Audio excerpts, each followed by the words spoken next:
మహాదేవ, 3వ తేదీ మంగళవారం రోజున చంద్రగ్రహణం ఏర్పడుతూ ఉన్నది. చంద్రగ్రహణ ప్రారంభ సమయము మధ్యాహ్నము 3 గంటల 21 నిమిషములకు, గ్రహణ పూర్తి కాలము సాయంత్రం 6 గంటల 59 నిమిషాల వరకు గ్రహణం ఉంది. గ్రహణానికి ముందు, గ్రహణం తర్వాత గ్రహణ వేద ఉంటుంది కావున ఉదయం 10 గంటలలోపు అందరూ భోజనాది కార్యక్రమములు ఆచరించవలేను. గ్రహణ పూర్తి మోక్షకాలము అనేది మరుసటి రోజు తెల్లవారుజామున 3 గంటల 24 నిమిషాల వరకు ఉండడం జరిగింది. ఈ గ్రహణము అనేది పుబ్బా నక్షత్రము యందు, పుబ్బా నక్షత్రం సింహరాశి యందు ఏర్పడుతూ ఉన్నది కావున శాస్త్ర ప్రకారము చెప్పిన విధంగా లేదా మీకు యథోచితంగా మీ శక్తిని అనుసరించి సద్బ్రాహ్మణునికి దానం చేయడము, ధర్మం చేయడము శ్రేయస్కరము.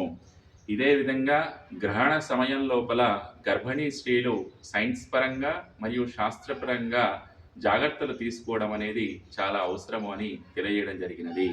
ఈ గ్రహణము అనేది ముఖ్యంగా వృషభ, సింహ, కన్యా, మకర రాశి వారికి కొంత అనుకూలంగా ఉండదు కావున వారు జాగ్రత్తగా ఉండడము, భగవంతుని ధ్యానము చేయడము, ఆ విధంగా సద్బ్రాహ్మణులకు దాన ధర్మాలు ఆచరించడము శ్రేయస్కరము. మహాదేవ.